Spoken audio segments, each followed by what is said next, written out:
I'm Dana Perino, along with Judge Jeanine Pirro, Harold Ford Jr., Jesse Waters, and Greg Gutfeld. It's 5 o'clock in New York City, and this is The Five.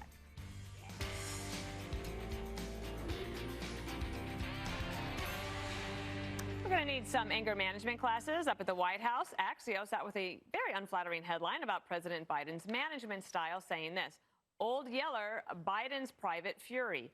Aides recounting how the president has an explosive temper and is prone to yelling. It's so bad that some try to avoid one-on-one meetings so they don't get chewed out with these colorful phrases. Quote like this: how the bleep don't you know this? Don't bleeping bull bleep me and get the bleep out of here. It sounds like exclamation point show, I think. So it is behavior that's definitely at odds with the day one warning to staff. Remember this? I'm not joking when I say this. If you're ever working with me and I hear you treat another colleague with disrespect, talk down to someone, I promise you I will fire you on the spot. On the spot. No ifs, ands, or buts. And while White House staffers cower in the corner, at least there's one new person in his corner. AOC is now the first member of the progressive squad to back Biden's re-election run, even if it was reluctantly. Will you be supporting Joe Biden for re-election? I believe given that field, yes. I think he's done quite well, given the limitations that we have. But, you know, there are also areas that I think could have gone better. We have major structural issues in this country, and I think it starts with the United States Senate. The other thing that happened over the weekend, it's like when we talk about how Biden ends up, Greg, getting, well, the Democrats have like the bat signal that goes out that says, now we're all going to say this. Well, it turns out it looks like they are all coming to the consensus. And I was with a bunch of Democrats over the weekend that they feel that Biden should step down. Here's a headline from The Atlantic: Step aside, Joe Biden. What's happening? Where were you this weekend? With a bunch of Democrats and Republicans too. But I was surprised by how the consensus it just seemed to be that he should resign. So this is very strange for me, because when I see the media and the mainstream media and liberals turn on Biden, then it's time to support him. Yeah. Because they must be having something else that's far worse in store, because they never have anything better. So I'm beginning to worry that what are they going to do? Is it Gavin Newsom? Is it Kamala? Are they going to bring back Satan herself, Hillary Clinton? I don't know. Now I'm a fan of his exploding temper. I can't get enough of it. And then you have AOC, who, you know, we know Joe's incapacitated. We're not supposed to mention the dementia, but let's face it, these blow-ups are a sign of somebody with dementia. We're not supposed to say that. You could say that Trump was insane, remember? When he was mad, that was allowed. The 25th Amendment. But if you actually say anything about this kind of anger stuff, that's bad. But we know he's a brainless hood ornament. That's why AOC likes him. So AOC endorsing him is basically saying we need more of that, because he will never get in the way of our progressive agenda, far left agenda.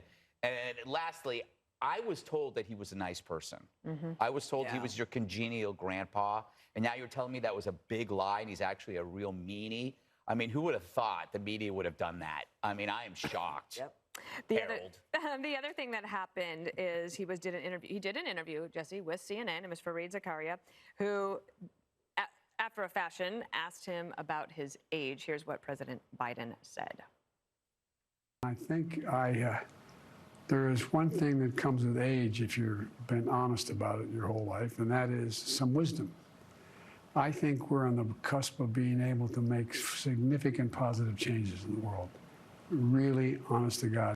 You just celebrated a birthday and are a year wiser. Yes. Do you agree that you get wiser with age? Do I look wiser, Dana? A little bit. I don't know. Joe Biden and wisdom do not belong in the same sentence together. There are two types of people. There are the frauds, and then there are the people that are the real deals. If you're the real deal, you act the same in public as you do in private. Like Gutfeld. He is just as obnoxious on camera as he is off camera. Same with Trump. He doesn't change. No matter if people are looking at him or no one else is in the room, he's the same person.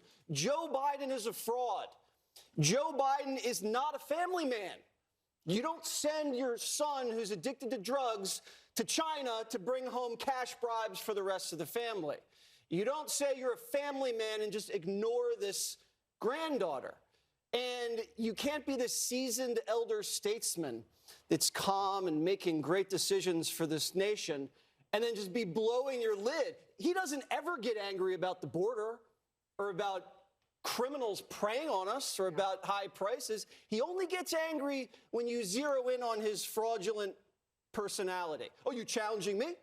You challenging me? You talking about my son? That's when he gets his guard up. And also, he's not poor and middle class. He's been making it rain for 2 decades. So that's also totally fraudulent. And now The Atlantic, this publication, that's owned by Steve Jobs' widow. He's been trying to throw corporate welfare at this woman for years. He's been trying to kiss her butt for donations for years. She doesn't want to have anything to do with him. So she wants him gone, and looks like CNN's trying to break up with him in a nice way. Like, maybe we should see other people. Yes, you had a good run. As if they were saying, if you were to resign gracefully, we will applaud you on your way out, and we will consider you a hero. Right. But instead, Judge, the other thing that's happening is you had Maureen Dowd, who's a New York Times columnist from the left. She has a sister named Peggy who really has loved Joe Biden, but she wrote him a letter. And in the letter, basically, the headline from the New York Times piece is, do we have it here? Can you pull it up here? It's 7 grandkids, Mr. President. And the kicker of that at the end of the column is that he is not living up to the image that he wants to project as a family man. Yeah, and I think that one of the interesting things that she said is the president can't defend Hunter on all his messes and draw the line on an innocent 4-year-old granddaughter. You know, Joe Biden is more than hypocritical. The man is a Trojan horse. We never really knew who he was. He was a moderate, he was this or that, and he turns out to be a progressive who was in cognitive decline. I mean, the outbursts and the unprovoked attacks, and people working for him now apparently are walking on eggshells. They're totally petrified. He's screaming at people. We saw it during the campaign. He would say to someone, you know, get down and let's do push-ups. We'll go out in the back and we'll do push-ups. And you wonder, if he had a meeting with Xi Jinping and he loses his cool, what's he going to say to him? You know, he's going to start screaming at him and cursing at him. And then the other thing is the whole idea of this family guy with the granddaughter. I mean, it really upsets me, Dana, and I know it upsets you too.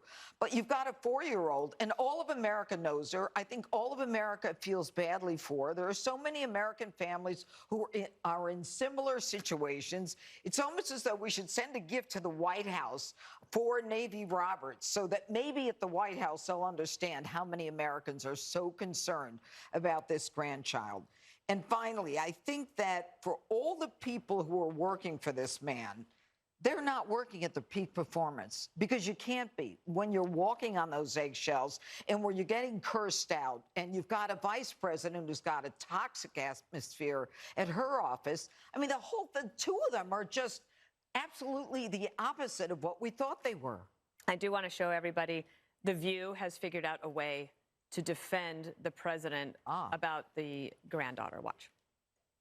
It should be directed to Hunter Biden. It's 5 children, not 4, Hunter, because this is not Joe Biden's baby. The right wing and the MAGA world has decided to weaponize Hunter Biden against his dad. Maureen Dowd should find something else to write about. Yeah, write about something else. I find it unnecessary. This is not anybody's business. Nobody needed to know about this. No. This is private. Oh, so let's hide it. Exactly. So, Harold, you could comment on that, but also if you could tell me, have you also heard from some Democrats that they think if Joe Biden were to resign, that would be a welcome development for Democrats? Not resign, I'm sorry, step aside from re-election, not resign. I think Maureen Dowd's piece is a powerful piece, and I'll leave it at that. I, too, hear Democrats saying what you're hearing, what you heard, that they wish the president would not run again for a lot of reasons that have been articulated around the table over many, many days, that he was a conciliator and brought people together. I think if you look at a lot of the polling data, in fairness, a majority of Americans hope there's not a Biden-Trump rematch, that they hope that there's something new, something different that emerges, and that people have more choices. And frankly, as I look at the landscape, one thing for certain, the supporters of Mr. Trump and the supporters of Mr. Biden bring out the worst in one another, which means we bring out the worst in the country.